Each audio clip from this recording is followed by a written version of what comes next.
हमारे साथ मौजूद हैं शिबली फराज साहब, वफाकी वजीर हैं, और उसके अलावा हमें ज्वाइन करेंगे नून लीग के सीनियर रहनुमा मोहम्मद जुबैर। आप दोनों का बहुत बहुत शुक्रिया शो पर ज्वाइन करने के लिए। शिबली फराज साहब, आज तक पाकिस्तान के किसी वजीर आजम ने अपने 5 साल मुकम्मल नहीं किए हैं, क्या इमरान खान भी उसी फहरिस्त का हिस्सा बन जाएंगे जो 5 साल अपने मुकम्मल नहीं करेंगे? नहीं, इंशाल्लाह हम 5 साल पूरे मुकम्मल करेंगे। और ये जो बात हो रही है, जो आपके इब्तदाइये में बात हो रही है, काबीना का हिस्सा होते हुए मुझे तो किसी जगह पे, किसी भी उसमें कॉर्नर पे, किसी मीटिंग में ये बात नहीं देखी मैंने, न सुनी। तो इसलिए ये कबल अज़ वक्त का भी हमने कुछ चीज़ें करनी है और हम उस पर फोकस किए हुए हैं और इंशाल्लाह इंतख़ाबात अपने वक्त पे ही होंगे। पहले तो ये कहा जा रहा था ना, और ख़ासतौर पे अपोजिशन की जानिब से, कि जब पीडीएम बनी कि हम हुकूमत को गिराएंगे, चाहे वो लॉन्ग मार्च के ज़रिए हो, चाहे वोट ऑफ नो कॉन्फिडेंस के ज़रिए हो। लेकिन अब क्या सरा इस्लामाबाद में ये है कि वज़ीर आज़म ने ये सोच रखा है कि जब हमारा नैरेटिव पीक पे होगा, हम अपने पीक पे होंगे, ऑपोजिशन कमज़ोर होगी, तो उस वक्त वो अर्ली इलेक्शंस कॉल कर सकते हैं। किसी से ख़तरा नहीं, ये फैसला वो खुद करने जा रहे हैं। देखिए, पहली बात तो ये है कि कबल अज़ वक्त इलेक्शन कराना ये किसी भी हुकूमत का एक इख्तियार है कि वो कबल अज़ वक्त इलेक्शन करवाए।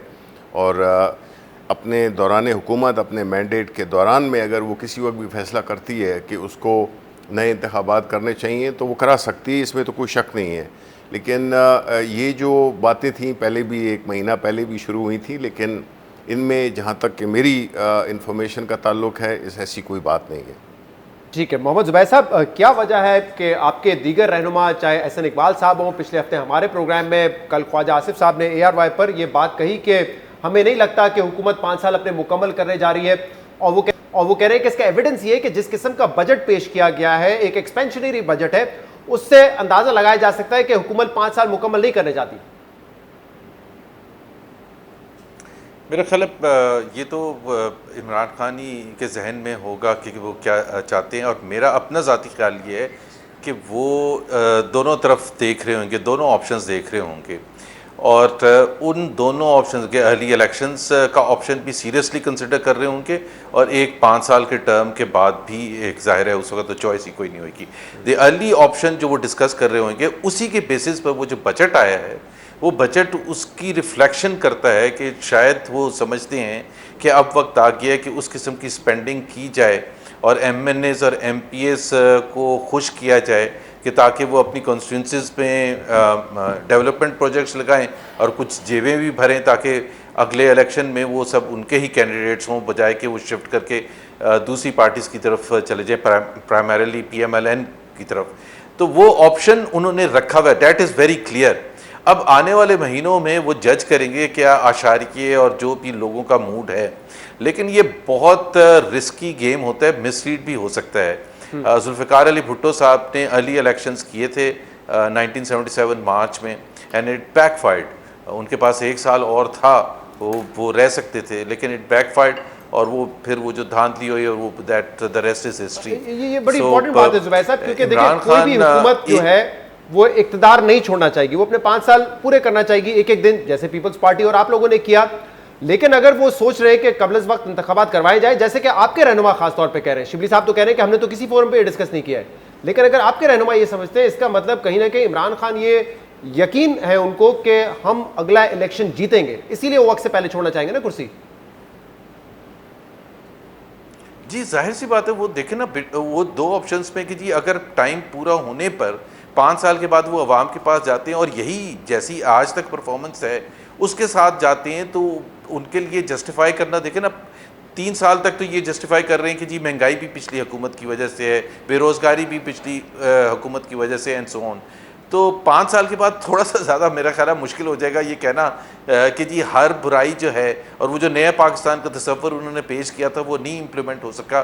तो वो अर्ली इलेक्शंस में जाने का एक ही लॉजिक होती है, और जो यूज़ कर सकते हैं इमरान खान, वो ये कहेंगे जी मुझे दोबारा वोट चाहिए ताकि मैं इन माफियाज़ को और इन सब को ख़त्म कर सकूँ, और मुझे वो भारी भरकम अगर आप मैंडेट देंगे तो मैं पाकिस्तान को वो जो मैंने वादा किया था 2018 में नया पाकिस्तान बनाने का उसी वक्त मुमकिन हो सकेगा। सो अर्ली इलेक्शन में आप you actually go for a clear mandate कि मुझे आप ये मैंडेट दें तो मैं आपको नया पाकिस्तान बना के दूंगा। मतलब जब 5 क्या साल बयानिया होना चाहिए अगले choice इलेक्शन में, होगी ये नहीं जुबैर उस साहब ने सबके। आपको बता दिया है। मतलब जी, जुबैर जी, साहब जी, बता रहे हैं कि बिल्कुल, क्या नहीं बयानिया है। होगा। एक सवाल इसका जवाब भी दीजिएगा जुबैर साहब कि अगर अर्ली इलेक्शंस होते हैं, हमने ये तो बात कर ली कि हुकूमत की क्या स्ट्रैटेजी हो सकती है और किस वजह से वो हो सकते हैं, ऑपोजिशन को ये सूट करेगा या ऑपोजिशन के लिए ये बेहतर होगा कि 5 साल मुकम्मल करे हुकूमत?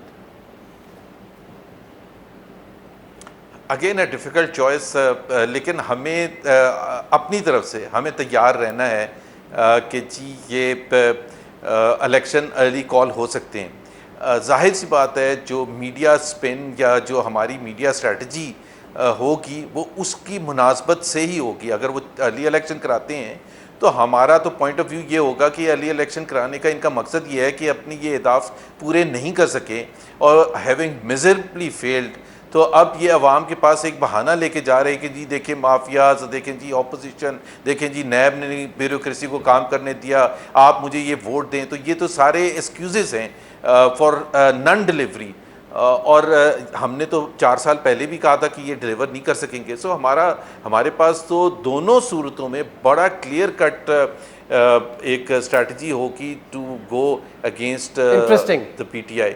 और दूसरी बात यह है कि जो इस वक्त कॉन्स्टिट्यूंसी की जो कॉन्स्टिट्यूंसी सिचुएशन है, मेरा ख्याल ये है कि उसमें ख़ास तौर पर पंजाब में तो ओवरवेलमिंग मेजॉरिटी जो है वो पीएमएलएन के फेवर में है। लेकिन इस पॉइंट पे कि एक तो जितना ज़्यादा डिले करेंगे अननोन में शिबली साहब, एक तो क्या पीटीआई का नैरेटिव होगा जब इमरान खान इलेक्शन में जाएंगे वो भी बता दिया, और अगर अर्ली इलेक्शंस की तरफ आप जाते हैं तो नून लीग उसको कैसे स्पिन देगी वो भी उन्होंने बता दिया।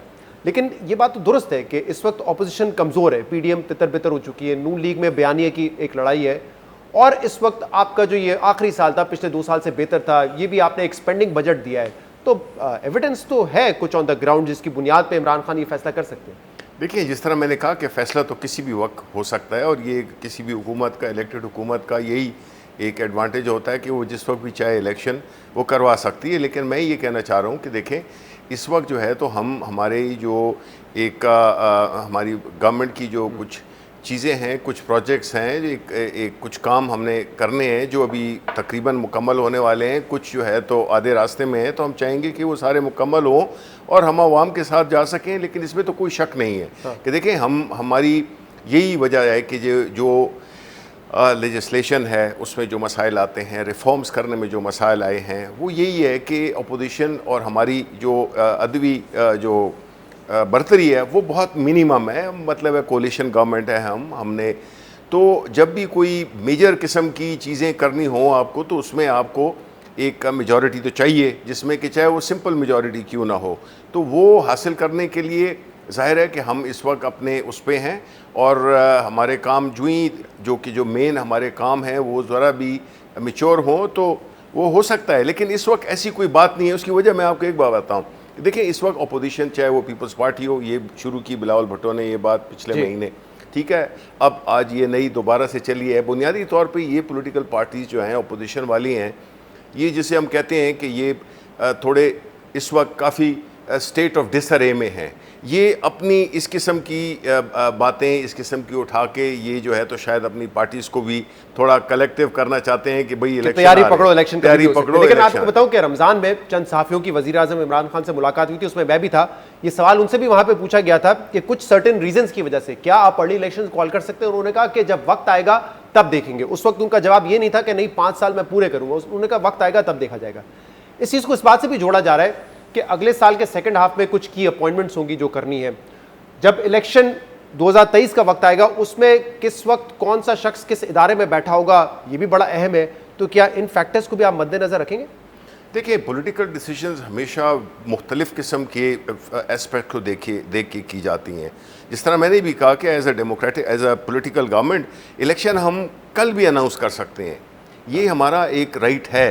लेकिन हमने ये देखना है कि कौन से वक्त पे हम समझते हैं कि हमारे लिए बेहतरीन वक्त होगा। ये कि 5 साल बाद आप ज्यादा बेहतर पोजीशन में होंगे आवाम के साथ जाने। नहीं, हो सकता है कि उससे पहले भी हम वो हमारी सिचुएशन, जिस तरह मैंने कहा, हमारे कुछ अहम प्रोजेक्ट्स हैं, हमारे कुछ इनिशिएटिव्स हैं जो कि हम चाहते हैं कि वो कंप्लीट हो जाएं, कि हम आवाम के साथ जाएं कि जी ये एक लिमिटेड मैंडेट के साथ हमने ये किया, और अभी हमें मेजॉरिटी आप देंगे तो हम ये काम करेंगे। और ये आप लोगों ने तय कर लिया है कि कुछ भी हो जाए जी, अगले इंतखाबात, चाहे वो 22 में हो या 23 में हो, वो इलेक्ट्रॉनिक वोटिंग मशीन के जरिए होंगे, चाहे ऑपोजिशन की पार्टीज उस पर इत्तेफाक करें या ना करें, चाहे इलेक्शन कमीशन ऑफ पाकिस्तान राजी हो या ना हो। ऐसा ही देखिए पहली बात तो ये कि कोई भी लीडरशिप जब तक कमिटेड नहीं होती है किसी भी पर्टिकुलर कॉज में, तभी वो लेके चलती है। एक तो ये होता है ना कि एक स्लोगन है, एक इशू है जो कि ठीक है, हो गया, नहीं हुआ। हमने असल में क्या देखना है शहजाद, असल इम्पॉर्टेंट क्या बात है कि हम हर इलेक्शन देखते हैं, मुतनाज़ा होते हैं, हुकूमतें स्ट्रगल करती रहती हैं कई साल उसके साथ। हम चाहते हैं कि एक ऐसे इंतखाबात हों, क्योंकि पुराने तरीके हमने देख लिए, आपके सामने सारी ये रिपोर्ट्स भी हैं, फ़ैसले भी हैं, जिसकी वजह से कितने मसाइल हुए, अभी तक भी कितने मसाइल चल रहे हैं। तो हम चाहते हैं कि जो पुराना सिस्टम है उसने हमें हमेशा जो है तो रिग्ड इलेक्शन दिए हैं, या कम से कम ये तासुर मिला है कि वो रिग्ड थे। अब हम चाहते हैं कि एक टेक्नोलॉजी को रास्ता दिया जाए, और उस टेक्नोलॉजी की वजह से हम फ्री, फेयर और क्रेडिबल इलेक्शन। आप ये चाहते हैं, ऑपोजिशन ये नहीं चाहती। ठीक है। इलेक्शन कमीशन ऑफ पाकिस्तान क्या चाहती है वो उनके टेक्निकल असेसमेंट के बाद हमें पता चलेगा। Exactly. लेकिन अगर इलेक्शन कमीशन ऑफ पाकिस्तान भी कहता है कि नहीं हम तैयार नहीं है, तो फिर आपकी हुकूमत क्या करेगी? देखिए मैं आपको बताऊं, पहली बात तो ये है कि इलेक्शन कमीशन ऑफ पाकिस्तान एक आईनी इदारा है, और वो कहीं कानून और आइन के मुताबिक चलता है।